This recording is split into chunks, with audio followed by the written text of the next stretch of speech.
Report పెట్టే బయటకు వస్తుంది. బట్ నిన్న గవర్నమెంట్ చెప్పిన దాంట్లో 4 అంశాలు ప్రధానంగా చెప్పారు. ఒకటేమో తమ్మిడిహట్టి నుంచి మేడిగడ్డకు మార్చినటువంటిది అది సిన్సియర్గా హానెస్ట్గా అనిపించలేదు అనేది ఒక కామెంట్ చూశాను నిన్న. రెండవది రిటైర్డ్ ఇంజనీర్లు మేడిగడ్డ దగ్గర నిపుణుల కమిటీ మేడిగడ్డను వద్దన్నదని ఒక 50 సార్లు రాసినారు నిన్న. దాని సంగతి ఏందో ఇప్పుడు బట్టలు పెట్టేట్టు చెప్తా వీళ్ళది. నిపుణుల కమిటీ మేడిగడ్డను వద్దన్నదట. ఇక మూడో విషయం ఏం చెప్పే ప్రయత్నం చేసిందంటే క్యాబినెట్ ఆమోదం లేదు అని చెప్పే ప్రయత్నం చేసిండ్రు. ఈ 3-4 విషయాల మీద నేను ఆరోపణలు చేయను, నిజాలు ఆధారాలతో సహా చూపిస్తాను. సో ఫస్ట్ దానికి పోదామిగా. తమ్మిడిహట్టి వద్ద నీటి లభ్యత లేకపోవడం, అసలు అది తమ్మిడిహట్టి నుంచి మేడిగడ్డకు మార్చడం మాకేదో సిన్సియర్గా అనిపించలేదు అన్నారు. ఒకసారి లెట్ us సీ దట్. ఇది నేను చెప్తున్నది అయితే కాదు, ఇది కేంద్ర ప్రభుత్వం సెంట్రల్ వాటర్ కమిషన్ మనకు రాసిన లేఖ, లెటర్ నంబర్ 1. ఇది 18/2/2015 మన రాష్ట్రానికి వచ్చింది. ఇందులో ఏం రాశారో ఒకసారి చదివి వినిపిస్తాను.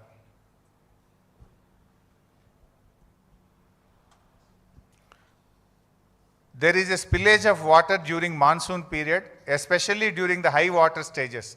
It has been estimated that approximately 70.2 TMC of water is spilling, corresponding to 75% dependable year based on proposed pumping provision for the submitted proposal. In case there arises a need to release of ecological flows as one of the condition in general being imposed nowadays by MOEF, wherein 30% monsoon flows, 25% non-monsoon flows and 20% in lean season corresponding to 75% dependable year is being advocated to be released. Under such circumstances, the proposed diversion of 160 TMC of water may not be available for utilizations. The strategy to meet out planned utilizations under such circumstances may be clearly brought out. చాలా స్పష్టంగా మీరు ecological flows release చేయాలనేది కేంద్ర పర్యావరణ శాఖ నిబంధన ఉంది. దాని ప్రకారంగా విడుదల చేస్తే మీకు 160 TMCల నీళ్లు ఉండవు అని 18 ఫిబ్రవరి 2015 ఒక లేఖ వచ్చింది. తర్వాత ఇంకొక లేఖ వచ్చింది 4th మార్చ్ 2015. ఇవి మనవి కావు, కేంద్ర ప్రభుత్వం సెంట్రల్ వాటర్ కమిషన్ రాసిన లేఖ. ఇది letter front page and I will read out the comments. చాలా డీటెయిల్గా చెప్పినారు కానీ నేను సింపుల్గా చెప్పే ప్రయత్నం చేస్తా, time. As evident from detailed water availability studies carried out by the project authorities and this office in last few years, the net water availability at the barrage location is about 165 TMC at 75% dependability, which includes perceived surpluses from the share of upper riparian states of 63 TMC. ఇప్పుడు ఏదైతే 165 TMCల నీళ్లు ఉన్నాయని మనం అనుకుంటున్నామో, బాబు 165 TMCల నీళ్లు ఉన్నాయంటున్నామో, అందులో ఎగువ రాష్ట్రాలకు కేటాయించబడిన 63 కూడా కలిపి ఉన్నాయి. ఎగువ రాష్ట్రాలకు కేటాయించబడిన 63 అందులో ఉన్నాయి. ఒకవేళ 63 వాళ్ళు తీసుకుంటే మీకు మిగిలేది 102 TMCలు మాత్రమే అని చెప్పింది స్పష్టం. అది చెప్పడమే కాక ఇంకో మాట అన్నారు అందులో. It is seen from the master plans of upper riparian states that the planned utilizations are more than 75% availability as indicated below అని చాలా స్పష్టంగా చెప్పిండ్రు. అంటే ఎప్పుడైనా నది నీళ్లను 100 TMCలు ఉంటే 75% డిపెండబిలిటీ, 75% ప్రామాణికంగా తీసుకుంటారు. ఆ 75% తీసుకున్నప్పుడే 63 పై వాళ్ళవి ఉన్నాయి. కానీ పైన రాష్ట్రాలు 75% కంటే ఎక్కువ వాడుతున్నారు. అంటే 63 కంటే ఇంకెక్కువనే మీకు ఉండవు అని చెప్పిండ్రు. చెప్తూ దాని డయాగ్రామ్ మొత్తం నేను అందులో పెట్టలేదు కానీ ఇట్లా క్లియర్గా ఏ బేసిన్లో ఎట్టెట్లా వాడుతున్నారు, G7, G8, G9లో వాళ్ళకి కేటాయించబడింది ఎంత, అంతకంటే ఎక్కువ ఎలా వాడుతున్నారో కూడా స్పష్టంగా చెప్పడం జరిగింది. చెప్తూ ఆ కింది పారాగ్రాఫ్ చూస్తే, as such the availability of surpluses from upper riparian states as estimated at barrage site may not be reliably available in future. The project are advised to review the quantum of divertible water flows from Pranahita barrage site considering the overall availability at the location. నీళ్ళు లేవు, we're advising the project authority review చేసుకోండి, ప్రత్యామ్నాయం చూసుకోండి అని స్పష్టంగా రెండవ లెటర్లో కూడా తేల్చి చెప్పారు. నీళ్లు లేవు అని ఇంత స్పష్టంగా ఒకవైపు సెంట్రల్ వాటర్ కమిషన్ చెప్తూ ఉంటే ఇంకొక వైపు వీళ్ళు ఏం కామెంట్ చేస్తారు? They are not sincere. అంటే we have not decided, it is told by CWC. Central water కమిషనే చెప్పింది, ఒక్క లెటర్లో కాదు 2 లెటర్లలో చెప్పింది. నీళ్లు లేవని కొండబద్దలు కొట్టి సెంట్రల్ వాటర్ కమిషన్ చెప్తూ ఉంటే మీరు ఎందుకు మార్చిండ్రు? మీ మార్పు సిన్సియర్గా అనిపిస్తలేదు అని నిన్న కామెంటు రాష్ట్ర ప్రభుత్వం విడుదల చేసింది. అందులో ఇంకోటి రాసింది నిన్న, సెకండ్ స్లైడ్. ఇదైతే మరీ జోక్. నిన్న ఒకటి ఏం పెట్టిందంటే, ఉమాభారతి గారు ఒక లెటర్ రాసింది తెలంగాణ ప్రభుత్వానికి, దాంట్లో హైడ్రాలజీ క్లియరెన్స్ వచ్చిందని చెప్పిండ్రు అని చెప్పి నిన్న ఒక లెటర్ రాసిండ్రు. Next page. అదే ఉమాభారతి రాసిన లెటర్లో నేను మీడియాకు కూడా ఈ ఫుల్ లెటర్ రిలీజ్ చేస్తాను. నిన్న గవర్నమెంట్ రిలీజ్ చేయలేదు. I will release the full letter. Next slide. అదే ఉమాభారతి గారు రాసిన లెటర్లోనే ఉంది నీళ్లు లేవు అని. యు సీ బాబు డిస్టర్బ్ చేయొద్దు నాన్న, ప్లీజ్ డిస్టర్బ్ చేయొద్దు నాన్న, చైర్లు వద్దు, డిస్టర్బ్ చేయకండి, 5 minutes ప్లీజ్. అదే ఉమాభారతి గారు రాసిన లెటర్లోనే పూర్తిగా పెట్టు బాబు. పేజ్ నెంబర్ 3లో ఆవిడే క్లియర్గా చెప్పింది. మీరు లాస్ట్ లైన్ చూడండి. Under such circumstances, the proposed diversion of 160 TMC of water may not be available for utilizations. The strategy to meet out planned utilizations under such circumstances need to be clarified.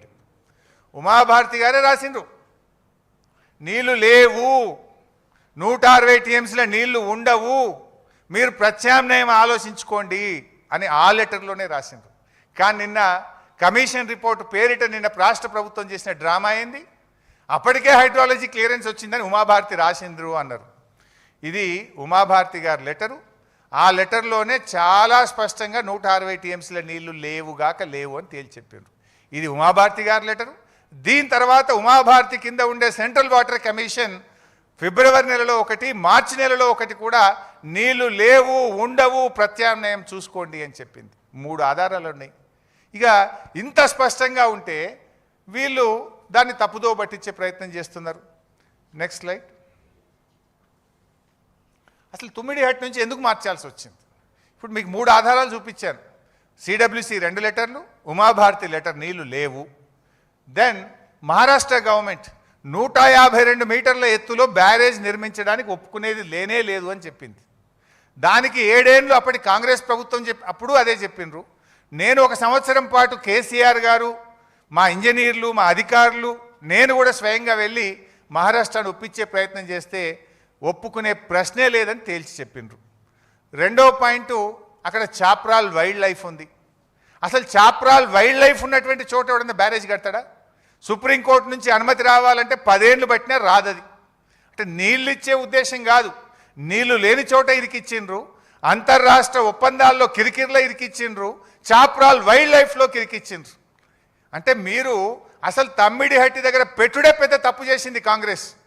అసలు ఇవాళ ఏదన్నా చర్యలు తీసుకోవాలంటే Congress party మీద చర్యలు తీసుకోవాలి. ఏ basis మీద మీరు తమ్మిడిహట్టి దగ్గర పెట్టినరు? ఎందుకు 7 ఏళ్లలో అనుమతులు తేలేదు? ఇవాళ మీరు సమాధానం చెప్పాలి. ఇంకా ఉల్టా ఇప్పుడు మమ్మల్ని అంటున్నారు. మీరు చేసిన తప్పును, మీరు చేసిన వృధా ఖర్చును నిరుపయోగం కాకుండా ఉపయోగించడం కోసమే తమ్మిడిహట్టి దగ్గర నుంచి మేడిగడ్డకు మార్చడం జరిగింది. మీరే అదే విషయం రాసిండు అక్కడ. ఆనాడు మహారాష్ట్ర ముఖ్యమంత్రి గారు మన సీఎం గారికి రాసిండ్రు. ఆనాడు 2013లో రాశారు.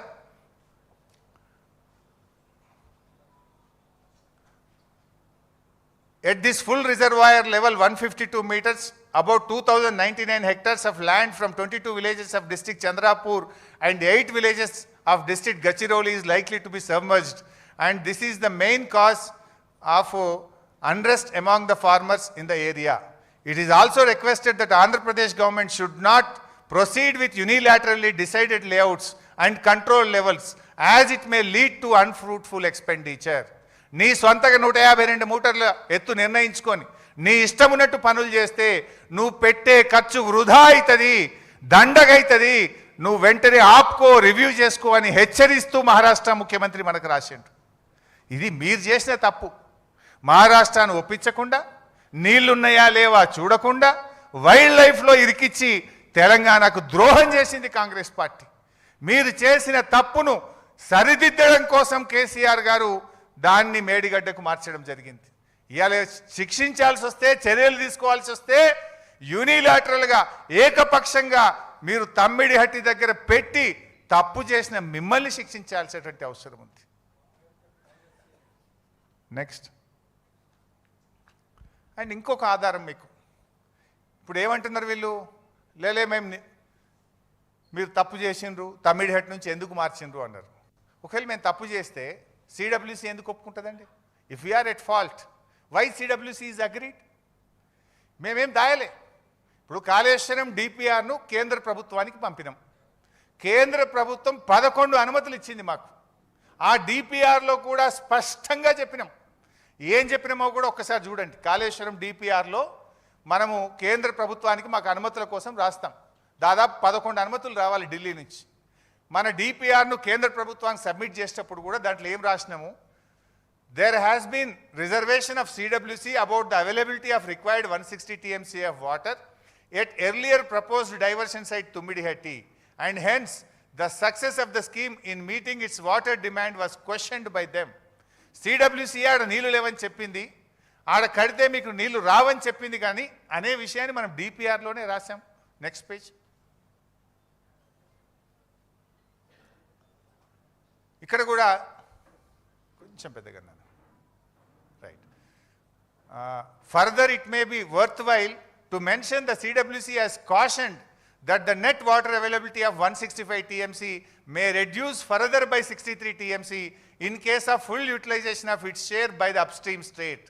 In the scenario, the maximum quantity which can be delivered will reduce from 130 TMC to 67 TMC even for 150 days pumping. Therefore, in case అని రాసినాం. అంటే మన డిపిఆర్లోనే ఏం రాసినాం, ఇఫ్ వీఆర్ రాంగ్, కాళేశ్వరం డిపిఆర్ను కేంద్ర ప్రభుత్వానికి ఇచ్చినాం. ఆ డిపిఆర్లోనే రాసినాం, మీరే మార్చమని చెప్పిండ్రు, మీరే అక్కడ నీళ్లు లేవని చెప్పిండ్రు, మరి అక్కడ